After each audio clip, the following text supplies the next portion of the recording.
इतना सेंसिटिव महकमा है दवाइयों का, मेडिकल, वहां पे भी 2 नंबर इंजेक्शन। आप दवाई लेने जाएं, एक हफ्ते आपको अलग कलर की मिलेगी, दूसरे हफ्ते अलग कलर की। क्या कहेंगे? दूसरी कंपनी की है, फार्मूला वही है। ये दूसरी कंपनी कहां से आई इसे बनाने? वो जो डॉक्टर साहब बैठे हैं जिनके पास एकदम मेहरान से पराडो आ गई, वो कहां से आई जरा पूछिए तो ना। कंपनी का मालिक पराडो की चाबी दे गया कि हमारी दवाइयां बेचना। डॉक्टर साहिब जो दवाई लिखते हैं उनमें उनका भी मार्जिन शामिल होता है। 2 दवाइयां पेट के दर्द की होती हैं, तीसरी दवाई मेडिकल वाले के पास रखवाई जाती है कि ये बेचेंगे तो आपके घर का बिल भी देंगे। कंपनी वालों ने डॉक्टर साहब से मुकमुका किया होता है, बंदा डॉक्टर साहब के घर का बिल दे रहा होता है, कोई बंदा डॉक्टर साहब के जनाब बच्चों की स्कूल की फीस दे रहा होता है। और क्या कहा जाता है? आप ये दवाइयां मरीजों को लिख कर दे दें, फीस हम दे देंगे, बिल हम दे देंगे, एसी का बिल हम दे देंगे। होते हम मुसलमान हैं, कलमा हमने रसूलुल्लाह का पढ़ा है, और गलत इंजेक्शन लगाकर अपने ही मुसलमान भाई को वासिले जन्नत कर देते हैं। गलत ऑपरेशन हो गया जनाब, बंदा मर गया। ये गलत ऑपरेशन कैसे हो गया? ये इसीलिए कि वो डॉक्टर साहब गलत डिग्री लेकर आए थे। माँ का लाल तो चला गया ना, माँ की बेटी तो चली गई, किसी का बाप तो चला गया, किसी का भाई, किसी की माँ तो दुनिया से चली गई। डॉक्टर साहब को क्या पड़ी? शर्म तो उस बंदे को आनी चाहिए कि जिसने रिश्वत लेकर सनद के ऊपर उस सर्टिफिकेट पर मोहर लगाई कि ये डॉक्टर साहब बन चुके हैं।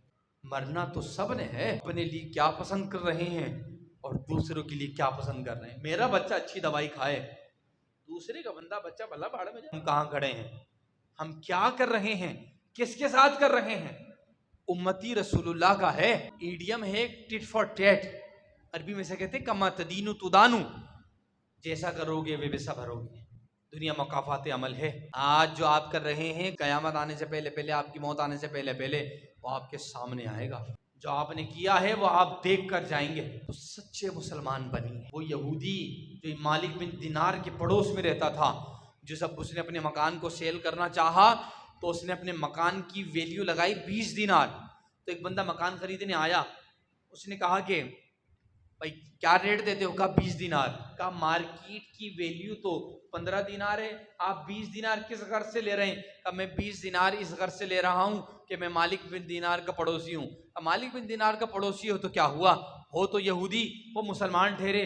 कहा जात का यहूदी ही सही, लेकिन जितने सालों से मालिक बिन दिनार के पड़ोस में रहा, यहूदी होते हुए भी उन्होंने मेरे बच्चों को भूखा सोने नहीं दिया।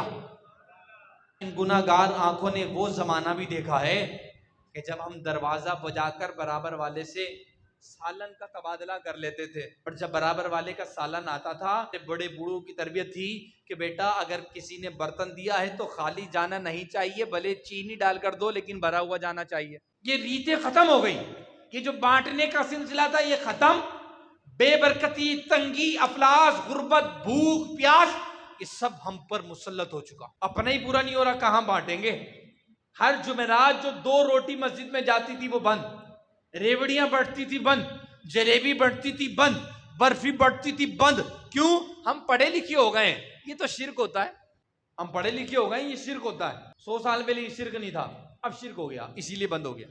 तो खुदा रा ऐसे मुसलमान बनिए जैसे मुसलमान दीन चाहता है, रसूलुल्लाह चाहते हैं। आप बांटिए, 2 नंबरी कम कीजिए, 1 नंबर चीज दीजिए, भले कम मार्जिन रख लीजिए, 10 रुपए बचा लीजिए, लेकिन मुसलमान का भला सोचिए। अल्लाह आप पर करम फरमाएगा, अल्लाह आप पर रहमतों की बरकत की बारिश का नुज़ूल फरमाएगा। आज तो एसी वाले कमरों में भी सुकून की नींद नहीं आती। रसूलुल्लाह की सीरत को छोड़ दिया, रसूलुल्लाह की जिंदगी को छोड़ दिया। अल्लाह करीम हमें हुजूर की सच्ची गुलामी अता फरमाए।